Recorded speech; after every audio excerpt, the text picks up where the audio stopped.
اسے یوحاوا یاد آئی۔ وہ جادوگرنی تھی یا نہیں، اس کے حسن میں، جسم کی ساخت، مسکراہٹ اور بولنے کے انداز میں جادو تھا۔ اس نے شارجہ بن مغیث کے اس آدمی کے منہ سے یوحاوا کا نام سنا تو وہ چونکا۔ معرکہ احد کے بعد جب اہل قریش کی فوج مکہ واپس آئی تو مکہ کے یہودی ایسے انداز سے ابو سفیان، خالد اور اکرمہ کے پاس آئے تھے جیسے احد میں یہودیوں کو شکست ہوئی ہو۔ یہودیوں کے سرداروں نے ابو سفیان سے کہا کہ مسلمانوں کو شکست نہیں ہوئی اور لڑائی ہار جیت کے بغیر ختم ہو گئی ہے تو یہ قریش کی شکست ہے، یہ یہودیوں کی ناکامی ہے۔ یہودیوں نے اہل قریش کے ساتھ اس طرح ہمدردی کا اظہار کیا جیسے وہ اہل قریش کی ناکامی پر غم سے مرے جا رہے ہیں۔ انہی دنوں خالد نے پہلی بار یوحاوا کو دیکھا تھا۔ وہ اپنے گھوڑے کی ٹہلائی کے لیے آبادی سے باہر نکل گیا تھا۔ جب وہ واپس آ رہا تھا تو راستے میں اسے یوحاوا مل گئی۔ یوحاوا کی مسکراہٹ نے اسے روک لیا۔ میں تسلیم نہیں کر سکتی، ولید کا بیٹا جنگ سے ناکام لوٹ آیا ہے، یوحاوا نے کہا اور خالد کے گھوڑے کی گردن پر ہاتھ پھیرنے لگی اور بولی، مجھے اس گھوڑے سے پیار ہے جو مسلمانوں کے خلاف لڑنے گیا۔ خالد یوں گھوڑے سے اتر آیا جیسے یوحاوا کے جادو نے اسے گھوڑے سے زمین پر کھڑا کر دیا ہو۔ اس سے بڑی ناکامی اور کیا ہوگی کہ تم مسلمانوں کو شکست نہیں دے سکے؟ یوحاوا نے کہا، تمہاری شکست ہماری شکست ہے، اب ہم تمہارا ساتھ دیں گے، لیکن تمہارے ساتھ ہوتے ہوئے بھی تم ہمیں اپنے ساتھ نہیں دیکھ سکو گے۔ خالد نے یوں محسوس کیا جیسے اس کی زبان بند ہو گئی ہو۔ تلواروں، برچھیوں اور تیروں کی بوچھاڑوں کا مقابلہ کرنے والا خالد یوحاوا کی مسکراہٹ کا مقابلہ نہیں کر سکا۔ اگر یہودی ہمارے ساتھ نہیں ہوں گے تو ہمارے کس کام آ سکیں گے؟ خالد نے پوچھا، کیا تم سمجھتے ہو کہ صرف تیر ہی انسان کے جسم سے پار ہو جاتا ہے؟ یوحاوا نے کہا، عورت کا تبسم تم جیسے دلیر اور جری مردوں کے ہاتھوں سے تلوار گرا سکتا ہے۔ خالد اس سے کچھ پوچھنا چاہتا تھا لیکن کچھ نہ پوچھ سکا۔ یوحاوا نے اس کی آنکھوں میں آنکھیں ڈالی اور پھولوں کی پنکھڑیوں جیسے ہونٹوں پر تبسم آ گیا۔ یوحاوا آگے چل پڑی۔ خالد اسے دیکھتا رہا۔ اس کے گھوڑے نے کھر مارا تو خالد اپنے آپ میں آ گیا۔ وہ بڑی تیزی سے گھوڑے پر سوار ہوا اور چل پڑا۔ کچھ دور آ کر اس نے پیچھے دیکھا۔ یوحاوا رک کر اسے دیکھ رہی تھی۔ یوحاوا نے اپنا ہاتھ ذرا اوپر کر کے لہرایا۔ اب جب کہ دو مسلمانوں کو نیلام کیا جا رہا تھا اور خالد کو ایک آدمی نے بتایا تھا کہ ان مسلمانوں کو کس طرح دھوکے میں لایا گیا ہے اور اس آدمی نے یوحاوا کا نام بھی لیا، تو اس نے ارادہ کر لیا کہ معلوم کرے گا کہ یوحاوا نے وہ جادو کس طرح چلایا ہے۔ اسے اپنے قبیلے کا ایک سرکردہ آدمی مل گیا۔ اس سے اسے پتا چلا کہ یہ مسلمان اہل قریش کے ہاتھ کس طرح آئے ہیں۔ 3-4 سرکردہ یہودی یوحاوا اور 2-3 اور یہودیوں کو ساتھ لے کر شارجہ بن مغیث کے پاس چلے گئے۔ یہ قبیلہ تھا تو جنگجو، لیکن اس پر مسلمانوں کا رعب کچھ اس طرح طاری ہو گیا تھا جیسے لوگ جادوگروں سے ڈرتے تھے۔ اس قبیلے میں یہ مشہور ہو گیا تھا کہ رسول اکرم صلی اللہ علیہ وآلہ وسلم کے ہاتھ میں کوئی جادو ہے۔ یہودیوں نے اپنی زمین دوز کارروائیوں کے لیے اس قبیلے کو اس لیے منتخب کیا تھا کہ وہ جنگجو قبیلہ تھا۔ یہودی بڑی دانشمند قوم تھی۔ انہوں نے سوچا کہ اگر مسلمانوں کے جادو کا وہم پھیل گیا تو دوسرے قبیلے بھی اس سے متاثر ہوں گے۔ یہ یہودی اس قبیلے کے سردار شارجہ بن مغیث کے پاس گئے اور اس کا یہ وہم دور کرنے کے لیے کہ مسلمان جادوگر ہیں اسے بہت کچھ کہا، لیکن شارجہ بن مغیث نے تسلیم نہ کیا۔ رات کو یہودیوں کے کہنے پر شارجہ بن مغیث نے ان کے مہمانوں کی ضیافت کا انتظام باہر کھلے آسمان تلے کیا۔ ان یہودیوں نے اپنے ہاتھوں اپنے میزبانوں کو شراب پلائی۔ شارجہ بن مغیث اور اس کے قبیلے کے چند ایک سرکردہ افراد کو جو شراب پلائی گئی اس میں یہودیوں نے کوئی صفوف سا ملا دیا تھا۔ پھر یہودیوں نے اپنے جادو کے کچھ شعبدے دکھائے۔ یوحاوا نے اپنے حسن کا جادو چلایا۔ اس کا ذریعہ ایک رقص بھی تھا جس میں یہ یہودنے نیم برہنہ تھی۔ ناچتے ناچتے ان کے جسموں پر جو ادھورے سے لباس تھے وہ بھی سرک کر زمین پر جا پڑے۔ یہودی اپنے سازندے ساتھ لے گئے تھے۔ اگلے روز جب شارجہ بن مغیث کی آنکھ کھلی تو اسے محسوس ہوا جیسے وہ بڑے ہی حسین خواب سے جاگا ہو۔ اس کے خیالات بدلے ہوئے تھے۔ کچھ دیر بعد پھر وہ اپنے قبیلے کے دوسرے سرداروں کے ساتھ یہودیوں کے پاس بیٹھا ہوا تھا۔ یہودنے بھی وہاں موجود تھیں۔ یوحاوا کو دیکھ کر وہ بے قابو ہو گیا۔ اس نے لپک کر یوحاوا کا بازو پکڑا اور اسے کھینچ کر اپنے پاس بٹھا لیا۔ ضروری نہیں کہ دشمن کو میدان میں للکار کر اسے شکست دی جائے، ایک یہودی نے کہا۔ ہم مسلمانوں کو دوسرے طریقوں سے بھی ختم کر سکتے ہیں۔ اس کا ایک طریقہ ہم تمہیں بتاتے ہیں۔ خالد کو بتایا گیا کہ ان 6 مسلمانوں کو مدینے سے دھوکے سے لانے کا یہ طریقہ یہودیوں نے بتایا تھا، اور شارجہ بن مغیث نے جو آدمی رسول کریم صلی اللہ علیہ وسلم کے پاس بھیجے تھے ان میں ایک یہودی بھی تھا۔ خالد مسلمانوں کو اپنا بدترین دشمن سمجھتا تھا، لیکن اسے یہ غیر جنگی طریقے اچھے نہیں لگتے تھے۔ خالد اپنے گھر گیا، اپنی ایک خادمہ سے کہا کہ وہ یوحاوا یہودن کو بلا لائے۔ یوحاوا اتنی جلدی اس کے پاس آئی جیسے وہ اس کے بلاوے کے انتظار میں قریب ہی کہیں بیٹھی تھی۔ تم نے مسلمانوں کو کامیابی سے دھوکہ دیا ہے، خالد نے یوحاوا سے کہا، اور مغیث کے قبیلے کے لوگ تمہیں جادوگرنی کہنے لگے ہیں، لیکن یہ طریقہ مجھے پسند نہیں آیا۔ میری بات غور سے سنو خالد، تم اپنے قبیلے کے نامور جنگجو ہو، لیکن تم میں عقل کی کمی ہے۔ دشمن کو مارنا ہے، تلوار سے مارو اور اسے تیکھی نظروں سے ہلاک کر دو۔ تیر اور تلوار چلائے بغیر دشمن کو کوئی مجھ جیسی عورت ہی مار سکتی ہے۔ آج 4 برس بعد جب وہ صحرا میں تنہا جا رہا تھا تو یوحاوا کی باتیں اسے یاد آ رہی تھی۔ اس حد تک تو وہ خوش تھا کہ یہودی ان کے ساتھ تھے، لیکن اسے یہ معلوم تھا کہ یہودیوں کی دوستی میں جہاں مسلمانوں کی دشمنی ہے وہاں ان کے اپنے مفادات بھی ہیں۔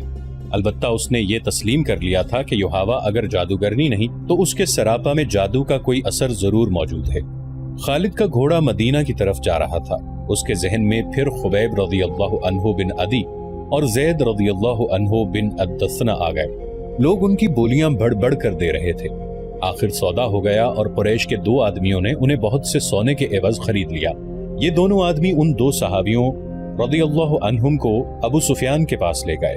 ہم نے اپنے عقیدے سے ہٹ کر محمد کے پاس جانے والے ان 2 آدمیوں کو اس لیے خریدا ہے کہ ان اہل قریش کے خون کا انتقام لیں جو احد کے میدان میں مارے گئے تھے۔ انہیں خریدنے والوں نے کہا، ہم انہیں آپ کے حوالے کرتے ہیں، آپ قریش کے سردار اور سالار ہیں۔ ہاں، ابو سفیان نے کہا، مکہ کی زمین مسلمانوں کے خون کی پیاسی ہے، ان 2 مسلمانوں کا خون اپنی زمین کو پلا دو۔ لیکن مجھے یاد آیا کہ یہ مہینہ جو گزر رہا ہے ہمارے دیوتاؤں عزا اور حبل کا مقدس مہینہ ہے، یہ مہینہ ختم ہو لینے دو، اگلے دن انہیں کھلے میدان میں لے جا کر لکڑی کے کھمبوں کے ساتھ باندھ دینا اور مجھے بلا لینا۔ خالد نے جب ابو سفیان کا یہ حکم سنا تو وہ اس کے پاس گیا۔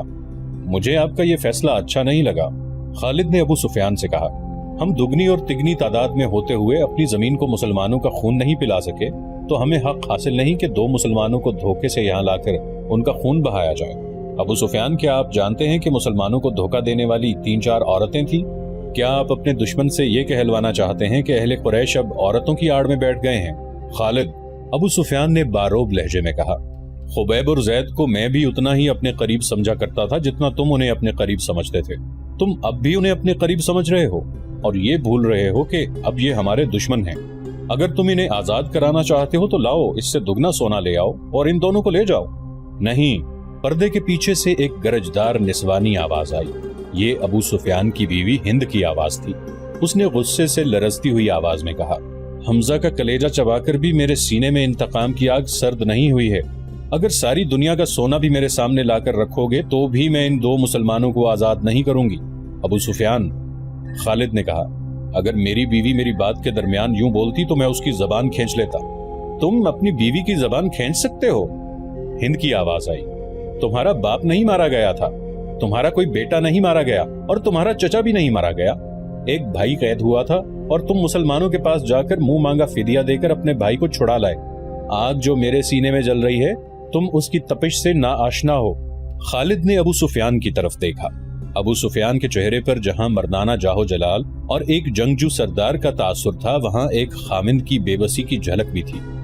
ہاں خالد، ابو سفیان نے کہا، جس کے دل پر چوٹ پڑتی ہے اس کے خیالات تم سے بہت مختلف ہوتے ہیں۔ کسی کو اپنا دشمن کہنا کچھ اور بات ہے، لیکن اپنے دشمن کو اپنے کسی عزیز کا خون بخش دینا بہت ہی بڑی ناممکن بات ہے۔ تم کس کس کو قائل کرو گے کہ وہ ان 2 مسلمانوں کی جان بخشی کر دے؟ تم جاؤ خالد، ان 2 مسلمانوں کو اپنے قبیلے کے رحم و کرم پر چھوڑ دو۔ خالد خاموشی سے واپس چلا گیا۔ پھر خالد کو وہ بھیانک منظر یاد آیا جب باہر میدان میں لکڑی کے 2 کھمبوں کے ساتھ خبیب رضی اللہ عنہ اور زید رضی اللہ عنہ بندے کھڑے تھے۔ تماشائیوں کا چیختا چلاتا ہوا ہجوم اکٹھا ہو گیا تھا۔ ادھر سے ابو سفیان اور ہند گھوڑوں پر سوار ہجوم میں داخل ہوئے۔ ہجوم کے نعرے اور انتقامی نعرے پہلے سے زیادہ بلند ہو گئے۔ اگر اس ہجوم میں کوئی خاموش تھا تو صرف خالد تھا۔ ابو سفیان گھوڑے پر سوار دونوں قیدیوں کے قریب گیا اور دونوں نے اسے کہا۔ انہوں نے اجازت طلب کی کہ وہ زندگی کی آخری نماز پڑھنا چاہتے ہیں۔ ابو سفیان نے انہیں اجازت دے دی۔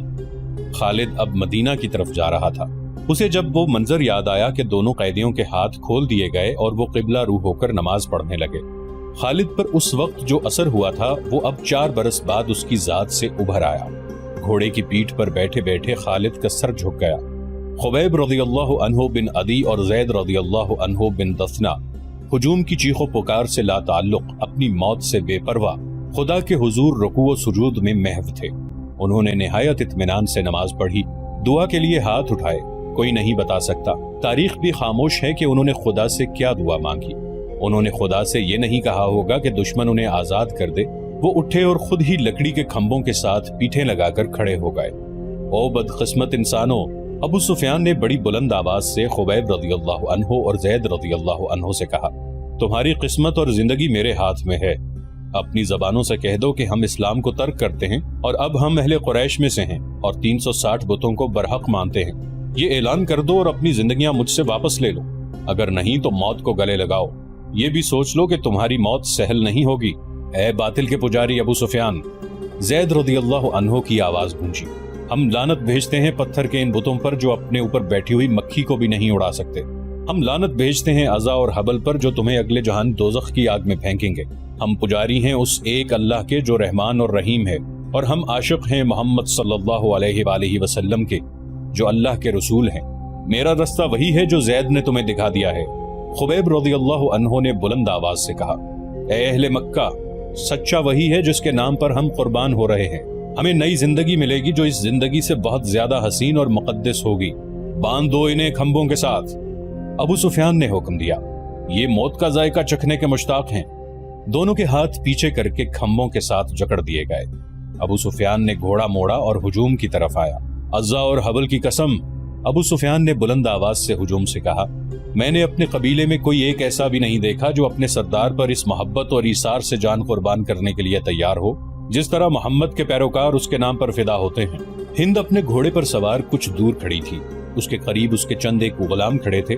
ایک غلام نے اپنے آقاؤں کو خوش کرنے کے لیے جوش کا ایسا مظاہرہ کیا کہ برچھی تان کر دونوں قیدیوں کی طرف کسی کے حکم کے بغیر بڑی تیزی سے دوڑا اور کھمبے سے بندھے زید کے سینے پر برچھی کا اتنا زوردار وار کیا کہ برچھی کی انی زید کی پیٹھ سے باہر نکل گئی۔ زید بن الدثنا رضی اللہ عنہ فوراً شہید ہو گئے۔ اس غلام نے سینہ تان کر ہجوم کی طرف خراج تحسین کی توقع پر دیکھا، لیکن ہجوم کچھ اور ہی قسم کا شور بلند کرنے لگا۔ تماشائی کہتے تھے کہ یہ کوئی تماشا نہیں ہوا، یہ مسلمان اتنی سہل موت کے قابل نہیں، ہمیں کوئی تماشا دکھاؤ۔ قتل کر دو اس غلام کو جس نے ایک مسلمان پر اتنا رحم کیا ہے کہ اسے اتنی جلدی مار ڈالا۔ ہند نے دبی آواز میں کہا۔ کئی آدمی تلواریں اور برچیاں لہراتے اس غلام کی طرف دوڑے، لیکن بہت سے آدمی دوڑ کر ان آدمیوں اور غلام کے درمیان آ گئے۔ خبردار، پیچھے کھڑے رہو، ایک آدمی نے جو گھوڑے پر سوار تھا للکار کر کہا۔ عربی خون اتنا بزدل نہیں کہ دو آدمیوں کو باندھ کر مارنے کے لیے قریش کا پورا قبیلہ اکٹھا ہو گیا ہے۔ خدا کی قسم، ابو سفیان کی جگہ اگر میں ہوتا تو ان دونوں آدمیوں کو آزاد کر دیتا۔ یہ ہمارا خون ہے اور ہمارے مہمان ہیں، ہم ان سے میدان جنگ میں لڑیں گے۔ یہ خالد تھا۔ یہ ٹھیک کہتا ہے۔ ہجوم میں سے کئی آوازیں سنائی دیں۔ دشمن کو باندھ کر مارنا عرب کی روایت کے خلاف ہے۔ تماشائیوں کے ہجوم میں سے بے شمار آوازیں ایسی سنائی دے رہی تھیں جو کہتی تھیں کہ ہم تماشا دیکھیں گے، ہم دشمن کو اس طرح ماریں گے کہ وہ مر مر کے جیے۔ تھوڑی دیر بعد تماشائیوں کا ہجوم دو حصوں میں بٹ گیا کہ ایک گروہ خبیب رضی اللہ عنہ کے قتل کے خلاف تھا، اسے وہ عرب کی روایتی بہادری کے منافی سمجھتا تھا، اور دوسرا گروہ خبیب رضی اللہ عنہ کو تڑپا تڑپا کے مارنے کے نعرے لگا رہا تھا۔ خالد نے جب اہل مکہ کو اور دور دور سے آئے ہوئے تماشائیوں کو اس طرح ایک دوسرے کے خلاف نعرے لگاتے دیکھا تو وہ دوڑتا ہوا ابو سفیان تک گیا۔ دیکھ لیا ابو سفیان؟ خالد نے کہا۔ دیکھ لیں، یہاں میرے کتنے حامی ہیں، ایک کو مار دیا ہے، دوسرے کو چھوڑ دیں ورنہ اہل قریش آپس میں ٹکرا جائیں گے۔ ہند نے خالد کو ابو سفیان کے پاس کھڑے دیکھا تو وہ سمجھ گئی کہ خالد بھی خبیب رضی اللہ عنہ کی رہائی کا حامی ہے۔ ہند نے گھوڑے کو ایڑ لگائی اور ان دونوں کے پاس جا پہنچی۔ خالد، ہند نے سخت بپھری ہوئی آواز میں کہا، میں جانتی ہوں تم کیا چاہتے ہو۔ کیا تم ابو سفیان کو اپنا سردار نہیں مانتے؟ اگر نہیں تو یہاں سے چلے جاؤ، میں نے جو سوچا ہے وہ ہو کر رہے گا۔ خالد، ابو سفیان نے کہا، اگر تم سمجھتے ہو کہ میرا حکم اور میرے ارادے صحیح نہیں تو بھی مجھے ان پر عمل کرنے دو۔ اگر میں نے اپنا حکم واپس لے لیا تو یہ میری کمزوری ہوگی، پھر لوگ میرے ہر حکم پر یہ توقع رکھیں گے کہ میں اپنا حکم واپس لے لوں۔ خالد کو آج مدینہ کے راستے میں یاد آ رہا تھا اور اسے افسوس ہو رہا تھا کہ اس نے ابو سفیان کا حکم مان لیا تھا۔ خالد کی خوبیوں میں سے سب سے بڑی خوبی نظم و نسق اور اپنے سردار کی اطاعت تھی۔ اس نے اپنے سینے پر پتھر رکھ کر صرف اس لیے ابو سفیان کا حکم مان لیا تھا کہ اہل قریش میں حکم عدولی کی روایت قائم نہ ہو۔ اے اہل مکہ، ابو سفیان نے دو گروہوں میں بٹے ہوئے تماشائیوں سے بلند آواز میں کہا، اگر آج یہاں 2 مسلمانوں کے قتل پر ہم یوں بٹ گئے تو ہم میدان جنگ میں بھی کسی نہ کسی مسئلے پر بٹ جائیں گے اور فتح تمہارے دشمن کی ہوگی۔ اگر اپنے سردار کی اطاعت سے یوں انحراف کرو گے تو تمہارا انجام بہت برا ہوگا۔ ہجوم کا شور و غوغا کم ہو گیا، لیکن خالد نے دیکھا کہ اہل مکہ کے کئی ایک سرداروں کے چہروں پر نفرت کے آثار تھے اور وہ یہ نفرت کے آثار لیے واپس گھروں کو جا رہے تھے۔ انہیں دیکھ کر بہت سے لوگ جو تماشا دیکھنے آئے تھے واپس چلے گئے۔ خالد وہاں نہیں رکنا چاہتا تھا، لیکن وہ خطرہ محسوس کر رہا تھا کہ دونوں گروہ آپس میں ٹکرا جائیں گے۔ اس کے اپنے قبیلے کے زیادہ تر لوگ تماشائیوں میں موجود تھے، وہ کم از کم اپنے قبیلے کو اپنے قابو میں رکھ سکتا تھا۔ ہند نے تماشے کا پورا انتظام کر رکھا تھا۔ اس کے اشارے پر 40 کمسن لڑکے جن کے ہاتھوں میں برچیاں تھیں دوڑتے اور چیختے چلاتے ہوئے تماشائیوں میں سے نکلے اور خبیب رضی اللہ عنہ کے ارد گرد ناچنے اور چیخنے چلانے لگے۔ 2-4 لڑکے برچیاں تانے ہوئے خبیب رضی اللہ عنہ تک جاتے اور دوڑ کر خبیب رضی اللہ عنہ پر وار کرتے تھے، لیکن خبیب رضی اللہ عنہ کو گزند پہنچائے بغیر ہاتھ روک لیتے۔ خبیب رضی اللہ عنہ بدکتے اور نعرہ لگاتے، میرا خدا سچا ہے اور محمد صلی اللہ علیہ وآلہ وسلم خدا کے رسول ہیں۔ چند اور لڑکے اس طرح برچیاں تان کر ان پر ہلہ بولتے جیسے خبیب رضی اللہ عنہ کے جسم کو چھلنی کر دیں گے، لیکن وار کر کے وار روک لیتے۔ خبیب رضی اللہ عنہ کے بدکنے پر تماشائیوں کا ہجوم داد و تحسین کے نعرے اور قہقہے لگاتا۔ لڑکوں کا یہ کھیل کچھ دیر جاری رہا۔ اس کے بعد لڑکوں نے یہ طریقہ اختیار کیا کہ برچھی کا وار بڑی زور سے کرتے، لیکن خبیب رضی اللہ عنہ کے جسم پر اتنا سا وار لگتا کہ برچھیوں کی انیاں کھال میں ذرا سی اتر کر پیچھے جاتی۔ بہت دیر تک یہی کھیل چلتا رہا۔ تماشائی داد و تحسین کے نعرے اور خبیب رضی اللہ عنہ اللہ اکبر اور محمد الرسول اللہ صلی اللہ علیہ وآلہ وسلم کے نعرے بلند کرتے رہے۔ خبیب رضی اللہ عنہ کے کپڑے خون سے لال ہو چکے تھے۔ ابو جہل کا بیٹا اکرمہ ہاتھ میں برچھی لیے ان لڑکوں کے پاس جا پہنچا اور انہیں ہدایات جاری کرنے لگا۔ لڑکے اب اپنی برچیاں خبیب رضی اللہ عنہ کے جسم میں چبھو رہے تھے۔ وہ گول دائرے میں گھومتے اور ناچتے تھے۔ خبیب رضی اللہ عنہ کے جسم کا کوئی بھی حصہ ایسا نہ رہا جہاں برچھی نہ چبھی ہو اور وہاں سے خون نہ ٹپک رہا ہو۔ ان کے چہرے پر بھی برچیاں ماری گئیں۔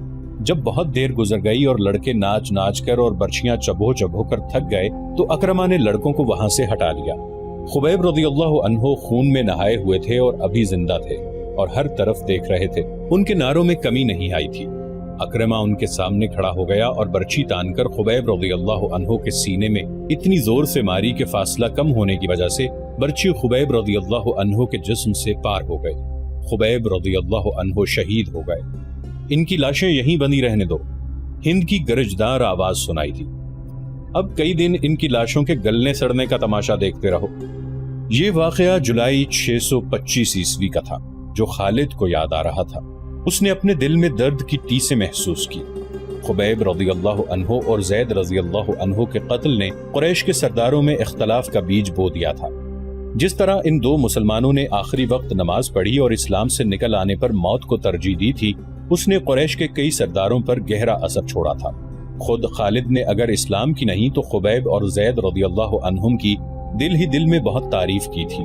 ابو سفیان اور اس کی بیوی ہند کے خلاف اس کے دل میں ناپسندیدگی پیدا ہو گئی تھی۔ جنگجوؤں کا شیوا نہیں تھا۔ اس نے اپنے آپ سے کہا، یہ جنگجوؤں کو زیب نہیں دیتا۔ ایک روز وہ ان سرداروں کی محفل میں بیٹھا ہوا تھا جو رسول خدا صلی اللہ علیہ وسلم کے ان 2 اصحاب کے قتل کے خلاف تھے۔ کیا تم سب جانتے ہو کہ مارے جانے والے یہی 2 نہیں بلکہ 6 مسلمان تھے؟ خالد نے جواب دیا۔ ہاں، ایک نے جواب دیا، یہ شارجہ بن مغیث کا کام ہے۔ وہ ان 6 مسلمانوں کو دھوکے سے پھندے میں لایا تھا اور اس کے پیچھے مکہ کے یہودیوں کا دماغ کام کر رہا ہے۔ خالد نے کہا، اور اس میں یوحاوا یہودن نے 2-3 اور یہودی لڑکیاں ساتھ لے جا کر اپنے اور ان کے حسن کا جادو چلایا۔ یوحاوا جادوگرنی ہے۔ ایک سردار نے کہا، بھائی کو بھائی کے ہاتھوں ذبح کرا سکتی ہے، کیا یہ خطرہ نہیں کہ یہودی ہمیں بھی ایک دوسرے کا دشمن بنا دیں گے؟ کسی اور سردار نے کہا، نہیں۔ ایک بوڑھا سردار بولا، وہ محمد کے اتنے ہی دشمن ہیں جتنے ہم ہیں۔ یہودیوں کا مفاد اس میں ہے کہ وہ ہمارے اور مسلمانوں کے درمیان دشمنی اتنی پکی اور اتنی شدید کر دیں کہ ہم مسلمانوں کا نام و نشان مٹا دیں۔ ہمیں یہودیوں پر شک نہیں کرنا چاہیے۔ ایک سردار نے کہا، بلکہ ضرورت یہ ہے کہ ہم یہودیوں کو مسلمانوں کے خلاف زمین کے نیچے استعمال کریں، لیکن ایسے نہیں جیسے شارجہ نے کیا۔ خالد نے کہا، اور ایسے بھی نہیں جیسے ابو سفیان اور اس کی بیوی نے کیا۔ کیا تم سب جانتے ہو کہ یوحاوا مکہ کے چند ایک یہودیوں کے ساتھ مدینہ چلی گئی ہے؟ بوڑھے سردار نے پوچھا اور خود ہی جواب دیا، وہ مدینہ اور ارد گرد کے یہودیوں اور دوسرے قبائل کو مسلمانوں کے خلاف ابھاریں گے۔ اسلام کے فروغ سے وہ لوگ خود خطرہ محسوس کر رہے ہیں۔